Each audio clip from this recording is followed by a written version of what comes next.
hadir di wawancara hari ini. Bagaimana kabar Anda? Selamat pagi, terima kasih banyak atas kesempatan yang diberikan kepada saya. Alhamdulillah, saya dalam keadaan baik dan siap mengikuti proses wawancara hari ini. Baik, sebelum kita mulai, apakah Anda dalam kondisi yang siap untuk melakukan wawancara selama beberapa waktu ke depan? Tentu saja saya sudah siap. Saya sudah mempersiapkan diri dan saya sangat antusias untuk berdiskusi lebih jauh hari ini. Sebagai pembuka, tolong perkenalkan diri Anda secara lengkap. Perkenalkan, nama saya Siti Fadila Afifi, saya berusia 20 tahun. Saya lulusan jurusan manajemen di Universitas Riau dengan konsentrasi manajemen sumber daya manusia. Saya tertarik pada bidang HR karena saya senang mempelajari bagaimana perusahaan mengelola orang-orang di dalamnya. Saya juga menyukai interaksi manusia, analisis perilaku, serta peran strategis HR dalam membangun budaya kerja. Mengapa Anda memilih konsentrasi manajemen sumber daya manusia? Saya memilih MSDM karena menurut saya manusia adalah aset paling penting dalam organisasi. Saya tertarik memahami bagaimana perusahaan memilih, menempatkan, dan mengembangkan serta mempertahankan karyawan. Selain itu, bidang HR sangat sesuai dengan kepribadian saya yang suka bekerja dengan orang lain, suka berkomunikasi, dan ingin berkontribusi pada pengembangan pribadi seseorang. Walaupun Anda tidak terlalu aktif dalam organisasi, apa ada kegiatan yang Anda lakukan untuk meningkatkan kemampuan Anda? Betul, saya tidak banyak mengikuti organisasi kampus, namun saya menggantinya dengan mengembangkan diri melalui cara lain, seperti mengikuti pelatihan online tentang HR seperti rekrutmen, screening CV, dan pengenalan HR. Saya juga banyak membaca artikel dan modul MSDM, membuat pelatihan personal seperti membuat job posting, tugas administrasi HR sederhana, serta membantu teman-teman membuat CV atau portofolio. Saya aktif dalam tugas kelompok dan sering mengambil peran dalam membuat timeline serta pembagian tugas. Jadi meskipun tidak bergabung pada organisasi, saya tetap mengembangkan diri secara konsisten. Adakah pengalaman pribadi yang menurut Anda sangat membentuk karakter Anda? Ada, saya sejak kecil terbiasa merapikan jadwal dan rutinitas sendiri. Saya suka mencatat hal-hal penting seperti membuat jadwal belajar dan membagi waktu dengan baik. Kebiasaan ini membentuk saya menjadi seseorang yang cukup terorganisir dan disiplin. Selain itu, saya sering membantu keluarga dalam hal-hal administrasi sederhana seperti membuat dokumen, mengelola data, atau menulis ulang berkas yang akhirnya melatih ketelitian saya. Coba ceritakan pada saya situasi ketika Anda harus bekerja di bawah tekanan.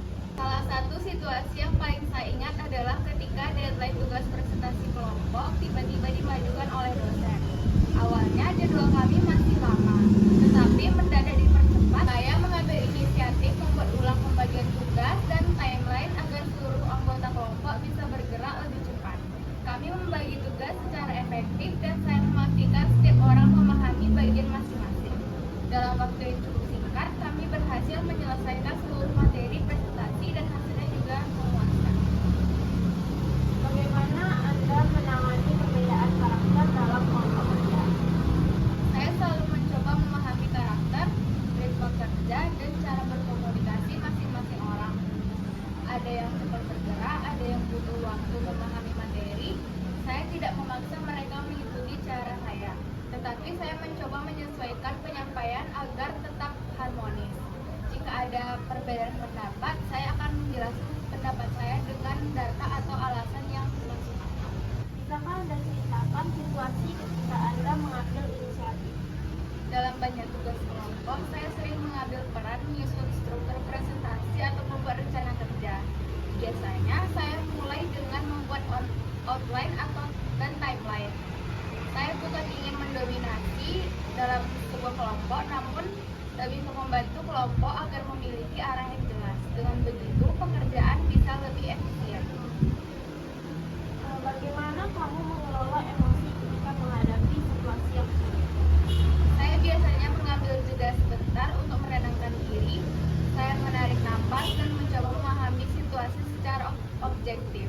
Saya jarang bereaksi berlebihan, emosi naik. Sebaliknya, saya berusaha merespons situasi setelah emosi saya stabil. Jika kamu menjadi HR dan menemukan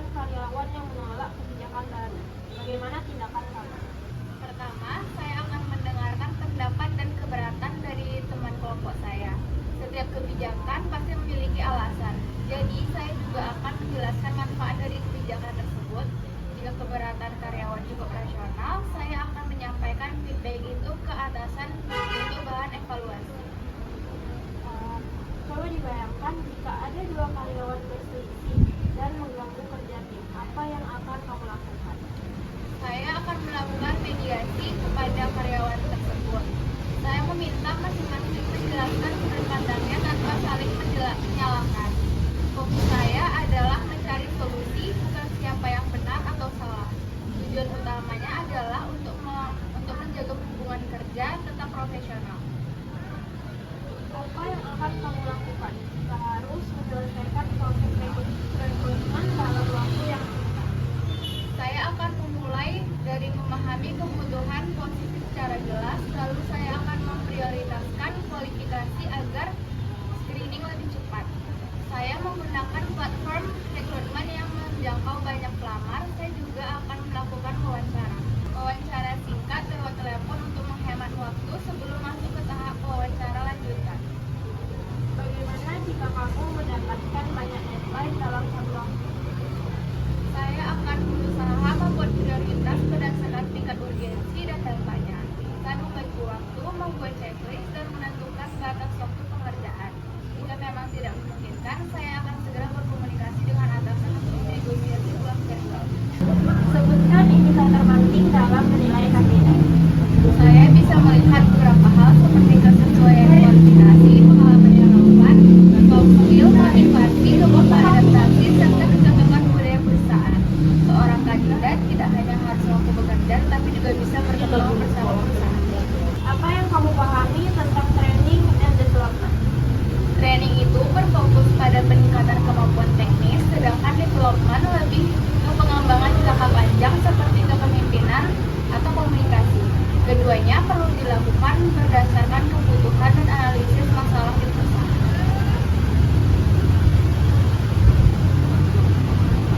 Bagaimana kamu menilai efektivitas pelatihan? Saya menilainya dengan melihat feedback dari peserta, perubahan performa sebelum dan sesudah pelatihan, produktivitas kerja, dan apakah pelatihan itu membantu mengatasi masalah yang sebelumnya ada. Menurut kamu, apa saja tugas dari administrasi HR? Tugas dari administrasi itu meliputi pengelolaan data karyawan, absensi, cuti, dan payroll sederhana, pengelolaan berkas kontrak kerja, laporan HR bulanan, serta pendampingan karyawan baru. Mengapa kamu memilih karir di bidang HR?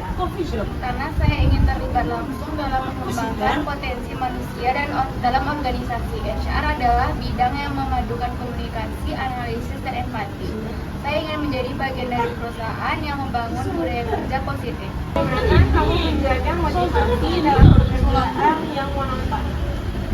Saya mencoba mengingat tujuan jangka panjang saya. Saya juga mencari cara untuk membuat pekerjaan lebih efisien, seperti membuat checklist atau memperbaiki alur kerja. Saya percaya menjaga semangat bukan hanya dari pekerjaan, tapi dari mindset kita sendiri. Apa kelebihan dan kelemahan perusahaan kamu? Kalau dari kelebihan saya komunikatif, teliti, dan cepat mempelajari hal baru. Saya juga mudah beradaptasi dengan berbagai situasi dan tipe orang. Saya terkadang terlalu fokus pada detail sehingga memakan waktu lebih lama. Tetapi saya mulai memperbaiki dengan membuat prioritas dan menetapkan batas waktu pada setiap tugas. Bagaimana orang lain mendeskripsikan Anda? Biasanya orang mengatakan saya pendengar yang baik, tenang, dan bisa dipercaya untuk mengerjakan pekerjaan dengan rapi. Nilai apa yang kamu pegang dalam pekerjaan kerja? Saya memegang nilai kejujuran, tanggung jawab, empati, menghargai orang lain, dan integritas. Saya percaya HR harus menjadi contoh, karena HR memegang kepercayaan besar dari perusahaan maupun karyawan. Budaya kerja seperti apa yang kamu cari? Saya mencari budaya kerja yang kolaboratif, menghargai proses belajar, terbuka terhadap ide baru, dan memberikan ruang bagi karyawan untuk bereksplorasi.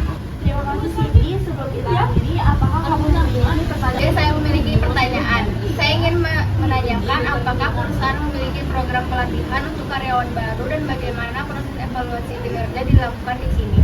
Selain itu, saya ingin tahu apakah ada jalur perkembangan karir untuk posisi HR.